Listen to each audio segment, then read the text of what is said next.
الحمد لله نحمده ونستعينه ونستغفره ونعوذ بالله من شرور أنفسنا ومن سيئات أعمالنا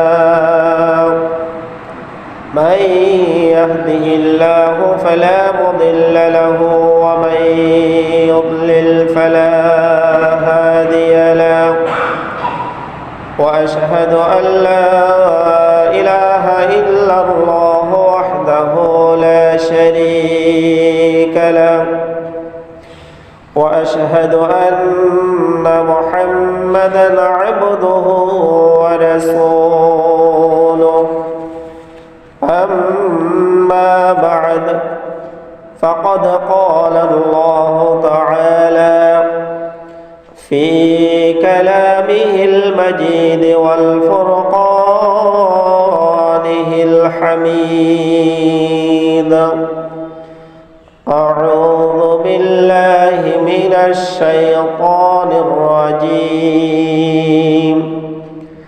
بسم الله الرحمن الرحيم الذي خلق الموت والحياة ليبلوكم أيكم أحسن عملا وهو العزيز الغفور وقال رسول الله صلى الله عليه وسلم قسم السعادة والشقاوة عدل في قضاء لا يرجون صدق الله المولانا العظيم وصدق رسوله النبي الحبيب الكريم ونحن على ذلك من الشاهدين والشاكرين والحمد لله رب العالمين إن الله وملائكته يصلون على النبي يا أيها الذين آمنوا صلوا عليه وسلموا تسليما صلى الله على سيدنا محمد وآله وأصحابه وسلم صلى الله على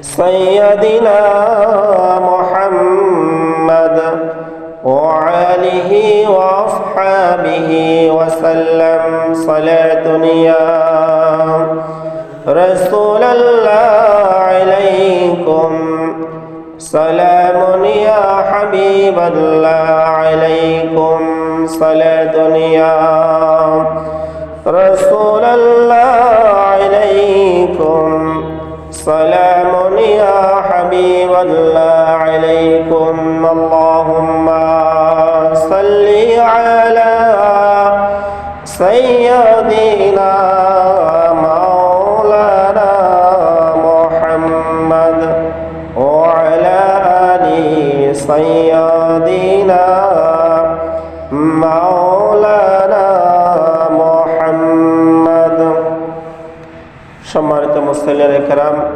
মুরব্বিয়ানে ism আসসালামু আলাইকুম ওয়া রাহমাতুল্লাহি ওয়া বারাকাতুহু সর্বপ্রথম মহান আল্লাহ সুবহানাহু ওয়া তাআলার দরবারে লাখো কোটি শুকরিয়া জ্ঞাপন করছি আজকে পবিত্র জামাদিউল মাসের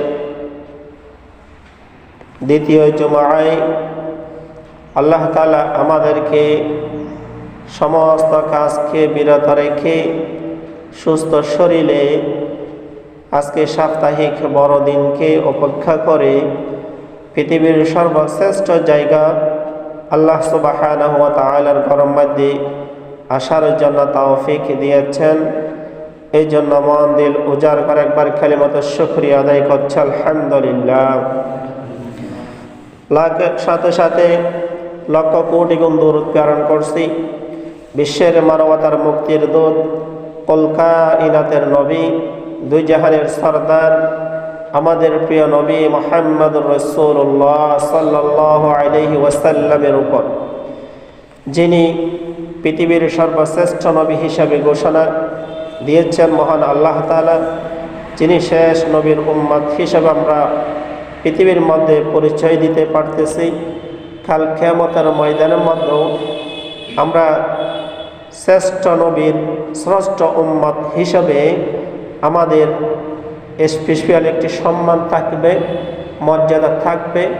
আল্লাহ তাআলা আমাদেরকে পৃথিবীর মধ্যে শেষ নবীর উম্মত হিসেবে পরিচয় দেওয়ার জন্য তৌফিক দিয়েছেন। এই জন্য আরেকবার কালিমাতুর শুকরিয়া আদায় করছি, আলহামদুলিল্লাহ। এই দুনিয়াটি হচ্ছে মানুষের জন্য অস্থায়ী, অত্যন্ত ছোট একটি জীবন, ছোট্ট একটি সময়, যে সময়টুকু আমরা বুঝতে গিয়ে, পৃথিবীর মধ্যে চলতে গিয়ে, জীবনযাপন করতে গিয়ে আমাদের অনেক চাওয়া পাওয়া, অনেক আকাঙ্ক্ষা থাকে, অনেক স্বপ্ন থাকে। যে স্বপ্নগুলো আমাদের বাস্তবায়ন করতে গিয়ে শয়তানের সাথে আমাদেরকে সম্মুখীন হতে হয়। যে শয়তান থেকে আমাদেরকে বেঁচে থাকার জন্য আল্লাহ তাআলা আমাদেরকে এমন এমন কিছু কাজ কর্ম দিয়েছেন, যে কাজকর্মগুলো করতে গিয়ে শয়তান থেকে আমরা বেঁচে থাকতে পারবো। রাসূল আকরাম সাল্লাল্লাহু আলাইহি ওয়াসাল্লাম তিনি স্পষ্টভাবে হাদিস শরীফের মধ্যে ইরশাদ করেন, আল্লাযী বিহিকমাতিহি তাজরি মাকাদিরুল উমুর। এই পৃথিবীটি হচ্ছে সমস্ত কাজের পরিণাম, আন্তাজ এবং স্থির হয়ে থাকে। মানুষ যে আন্তাজ করে, মনে মনে মন্তব্য করে এবং কাজ করার পরিকল্পনা করে, যে কেউ যদি মনের মধ্যে কোনো রকম পরিকল্পনা করে, সেই পরিকল্পনার বাস্তবায়নকারী একমাত্র আল্লাহ।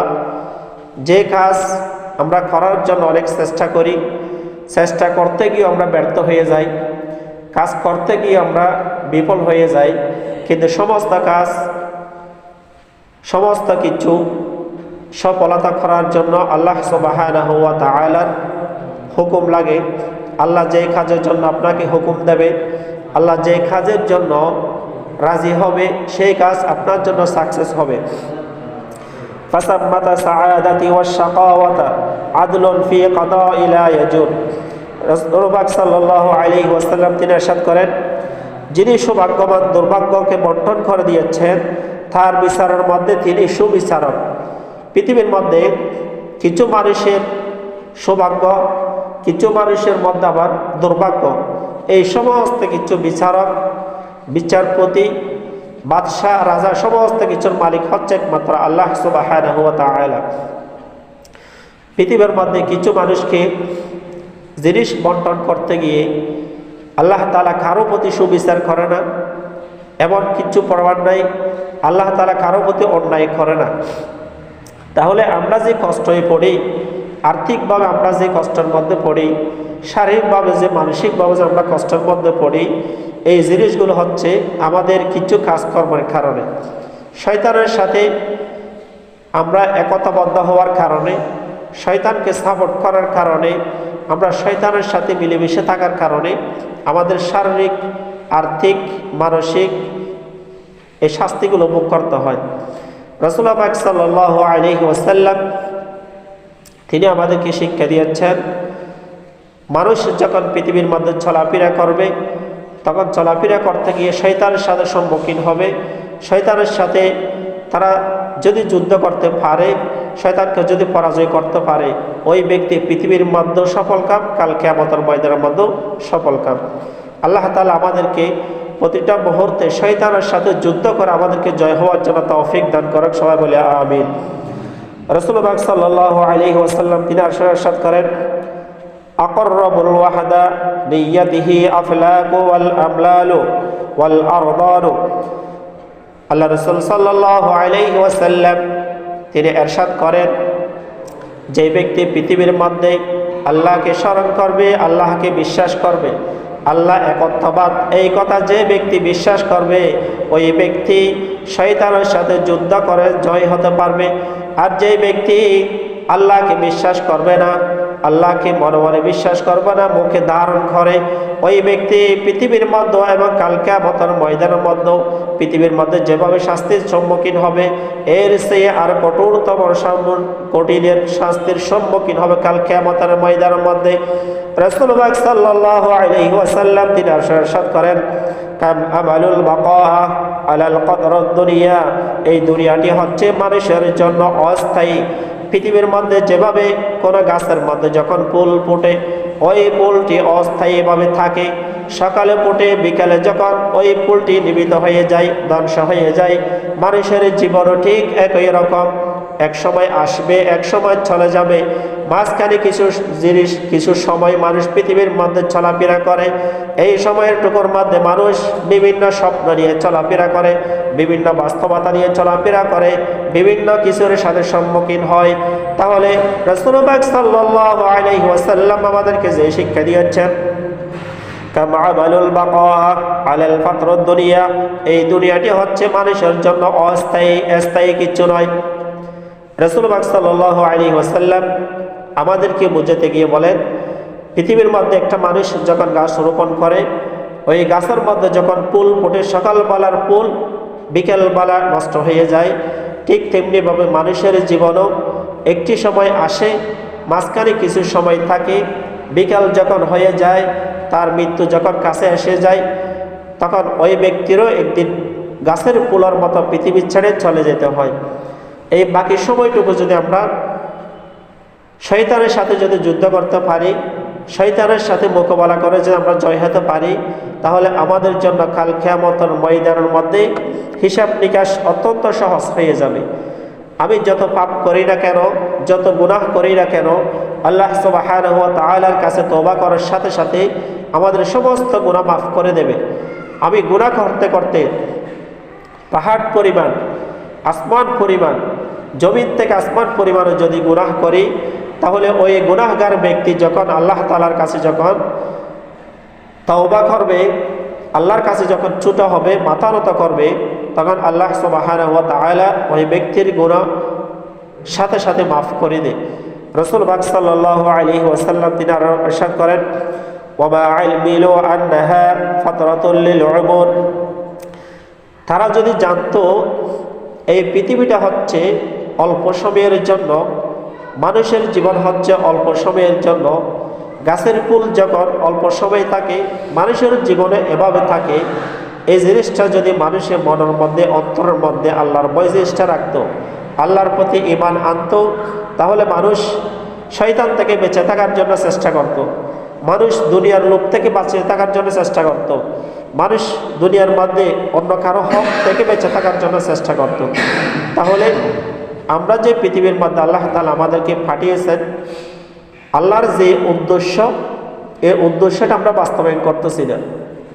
আল্লাহ সুবহানাহু ওয়া তাআলা কোরআনে কারীমের মধ্যে ইরশাদ করেন, আল্লাযী খালাকাল মাউতা ওয়াল হায়াতা লিয়াবলুয়াকুম আইয়ুকুম আহসানু আমালা ওয়া হুয়াল আজিজুল গফুর। আল্লাযী খালাকাল মাউতা ওয়াল হায়াতা, আমি পৃথিবীর মধ্যে মৃত্যু সৃষ্টি করেছি এবং জীবন সৃষ্টি করেছি। পৃথিবীর মধ্যে জীবন দিয়েছি, মৃত্যুও দিয়েছি। এগুলো দেওয়ার একমাত্র কারণ হচ্ছে মানুষকে আমি পরীক্ষা করব, মানুষকে পরীক্ষা করার জন্য। খলাকাল মাউতা ওয়াল হায়াতা লিয়াবলুয়াকুম আইয়ুকুম আহসানু আমালা, কে আমলের দিক দিয়ে উত্তম, কে আমলের দিক দিয়ে পৃথিবীর মধ্যে উত্তম, ওই জিনিসটা জানার জন্য। ওয়া হুয়াল আজিজুল গফুর, আমি ক্ষমাশীল, আমি পৃথিবীর মধ্যে সবাইকে ক্ষমা করে দেব, কিন্তু যে ব্যক্তি আমার নাফরমানি করবে, পর হক খেয়ে আসবে, ওই ব্যক্তির হক আমি কোনোদিন ক্ষমা করব না। পৃথিবীর মধ্যে আমরা আল্লাহ তাআলা পৃথিবীর মধ্যে পাঠিয়েছেন, আমাদের সন্তানরা যখন সামান্য পরিমাণ দোষ করে, আমাদের আত্মীয় স্বজন পাড়ার প্রতিবেশী যখন সামান্য পরিমাণ দোষ করে, এটার জন্য আমরা চেয়ারম্যানের কাছে যাই, মেম্বারের কাছে যাই, এমপির কাছে যাই বিচার করার জন্য, সমাধান করার জন্য।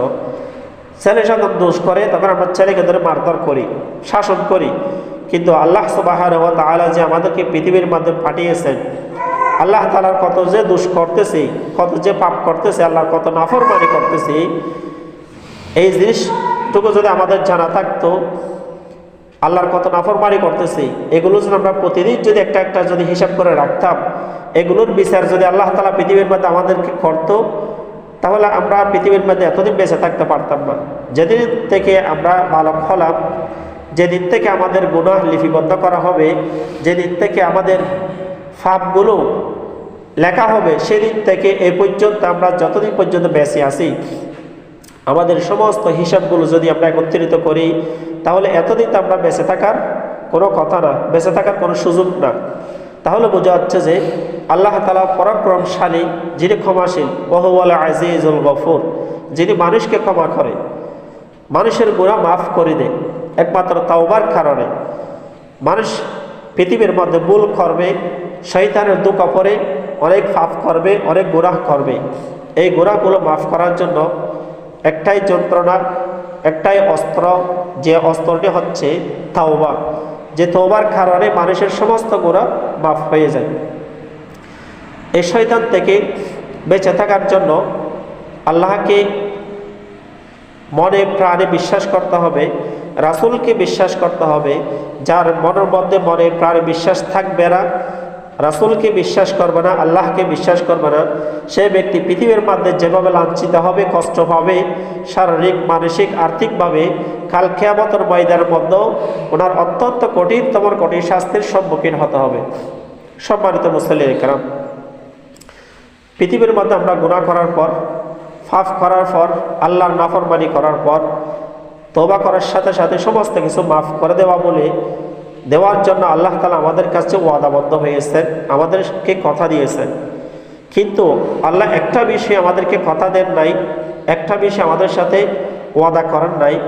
সেই বিষয়টি হচ্ছে, আমরা যখন পরের হক খাবো, এতিমের হক খাবো, সর্বোপরি কোনো মানব জাতি অন্য কোনো ব্যক্তির যখন হক আমরা মেরে খাবো, ধন সম্পদ বলেন, কোনো কিছু বলেন, যে কোনো বিষয়ে অন্য কারো জিনিস যখন আমরা খাবো, অন্য কারো প্রতি যখন জুলুম করব, অত্যাচার করব, এই বিষয়টি আল্লাহ সুবহানাহু ওয়া তাআলা মাফ করব বলে আমাদের কাছে ওয়াদাবদ্ধ হন নাই, ওয়াদা করেন নাই। কারণ যার হক খাইছি, যার সাথে জুলুম করছি, যা অত্যাচার করছি, সেই ব্যক্তি যদি সর্বোপরি সব সময় আমরা শয়তানের ধোঁকা পড়ি, ভাই বোনের সম্পদ আমরা লুটপাট করি, নষ্ট করি, পাড়ার প্রতিবেশীদের হক আমরা নষ্ট করি, পাড়ার প্রতিবেশীদের হক আমরা খেয়ে ফেলি, সর্বোপরি সব কিছু যদি আমরা চিন্তা ভাবনা করি, পরের হক যে ব্যক্তি খাবে, সেই ব্যক্তি মৃত্যুর সময় অত্যন্ত কষ্ট নিয়ে মৃত্যুবরণ করবে।